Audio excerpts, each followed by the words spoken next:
Things are drying out across central Indiana right now after an unpleasant day filled with storms and heat. Tomorrow, though, things begin to feel a lot better. Angela joins us tonight to talk about the drop in the muggy meter. Unpleasant. I like that word. Oh, yeah, it definitely described today. It was so muggy out there. And yes, the muggy meter is dropping. We're going to start to feel it, if not during the daytime hours tomorrow, come tomorrow evening, it's definitely going to kick in. We are getting a break from the rain. We had some heavy storms move through the southern half of the state earlier today.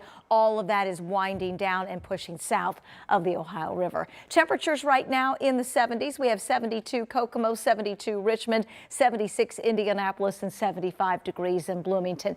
Still a little muggy, not as hot. No 90s in the forecast tomorrow. In fact, I don't have any in the 7-day forecast either. Temperatures tomorrow afternoon with a mix of clouds and sun in the low 80s. Rain chances over the next several days are low, and we'll talk more about that dropping muggy meter in the full forecast. All right, see you in a few minutes. Thanks, Angela. Tonight at 11, neighbors are now expressing concerns about safety after a shooting that killed an Indianapolis teenager. The tragedy that happened this weekend, that could have been avoided completely. 17-year-old Xavion Whitlow died over the weekend. Police believe it happened during a party at a short-term rental near 22nd and College. Riley Watts has lived in this apartment complex since November, but now he's ready to move. Not just because of the shooting Sunday morning, but because of those short-term rentals. And the sense of community has been just deteriorated because of not having that sense of security, because you look to your community as the people around you, your neighbors, your friendly neighbors, and you're dealing with people that are just randomly here.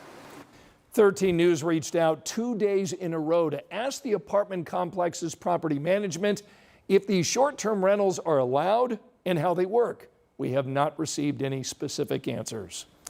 Now to a push to identify victims of a suspected Indiana serial killer has a new group helping find answers. Investigators believe Herb Baumeister killed dozens of men back in the 1990s at his Fox Hollow farm in Westfield. Putting names to all those victims is complicated and it's time-consuming. Now the coroner has more help thanks to a nonprofit group that's called Gen Genies. This is a team of 8 volunteers who offered to work the Baumeister case at no charge. Coroner typically gets an entire body, not 10,000 pieces of a whole bunch of bodies. He's got a daunting task ahead of him, and we're just here to go work those match lists. Everybody has this unique passion for this case. They want to be able to give these families some answers. They want to be able to get these remains off of a shelf into a final resting place. So far, 10 human remains have been identified. State police, Texas scientists, UIndy, and private labs are already testing DNA for this case. Here's a look at the other stories making headlines right now. A man tonight charged with robbery and aggravated battery is due in court tomorrow. New court documents say that Cameron Bird agreed to meet a man at a Walmart in Lawrence to buy drugs. Investigators say that ended with a shooting in the store's parking lot. Surveillance cameras captured 2 men getting out of a car, getting in the victim's car, then running off. A man in Kokomo was just sentenced to 22 years for a series of fires set intentionally. All of this happening last August, damaging 4 cars, 2 homes, and a garage. Joseph Smith pleaded guilty to 4 counts of arson.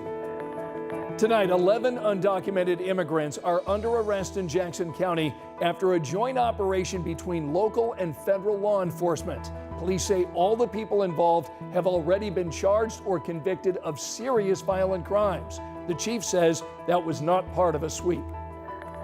In Bloomington, courts and county offices are now closed because of work to remove mold.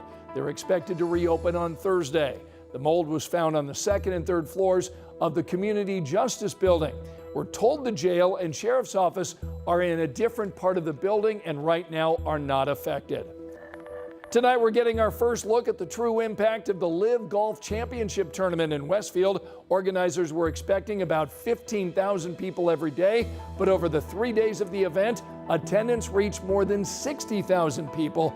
That's now the highest attended U.S. event for Live Golf, and they'll be back next year. Remember, you can find all of our latest local stories anytime on our 13 News app.